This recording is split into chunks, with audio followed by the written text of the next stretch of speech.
దేశం నుంచి ఇప్పటి వరకు కూడా ఇద్దరు ఉపరాష్ట్రపతులు అయ్యారని, బీజేపీలో కార్యకర్త స్థాయి నుంచి అధ్యక్షుడి స్థాయి వరకు వెళ్ళే అవకాశం ఉంటుందన్నారు. రాహుల్ గాంధీ అనైతికంగా మాట్లాడుతున్నారని, ఏ విషయాలు మాట్లాడాలో అవగాహన లేకుండా మాట్లాడుతున్నారని కిషన్ రెడ్డి చెప్పుకొచ్చారు.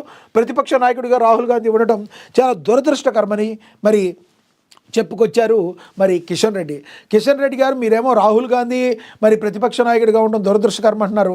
అదేంటండి, మీ బీజేపీ పార్టీలో మీ బీజేపీ వాళ్ళే అసలు మీరు చేపట్టిన తర్వాత మరి గతంలో మీరు ఒక ఎంపీగా ఉండి పార్టీ బాధ్యతలు మీరు గతంలో చేపట్టిన తర్వాత పార్టీ అంతా భ్రష్టు పట్టిందని మీ మీద మీ బీజేపీ పార్టీ వాళ్ళే, పోనీ కాంగ్రెస్ పార్టీ వాళ్ళు లేదంటే బీఆర్ఎస్ పార్టీ వాళ్ళో కాదు, మీ పార్టీ వాళ్ళే మీకు అనుసరణలోనే అన్నీ జరుగుతున్నాయని మరి ఈ రోజున రామచంద్రరావు గారి పేరుకి మాత్రం ఉన్నప్పటికీ మీ యొక్క దీనివల్లనే మీ కబంధ హస్తాల్లో ఇరుక్కుపోయి బీజేపీ పార్టీ కొట్టుకుని వస్తున్నారని బయట విమర్శలు వినబడుతున్నాయి. ఆ విమర్శలు ఎవరో కాదు, స్వయాన మీ నేత, బీజేపీ సీనియర్ నేత, గతంలో మీరు ఎవరో ఎప్పుడు ఏమి గెలవకపోయినా ఒకే ఒక్క ఎమ్మెల్యేగా గెలిచిన మరి రాజా సింగ్ డైరెక్ట్గా చెప్పి మీ మీద విమర్శలు చేస్తున్నారు.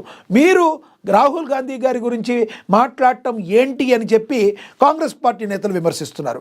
మరి దీనిలో వాస్తవం ఉందా? మరి కిషన్ రెడ్డి వలన బీజేపీ పార్టీకి గ్రహణం పట్టింది, కిషన్ రెడ్డి మరి బీజేపీకి ఒక పెద్ద గుదిబండలా తయారయ్యారని కొంతమంది మాట్లాడుతున్న బీజేపీ నాయకుల మాటల్లో వాస్తవం ఉందో లేదో మీరు కమెంట్ బాక్స్ రూపంలో కమెంట్ చేయండి.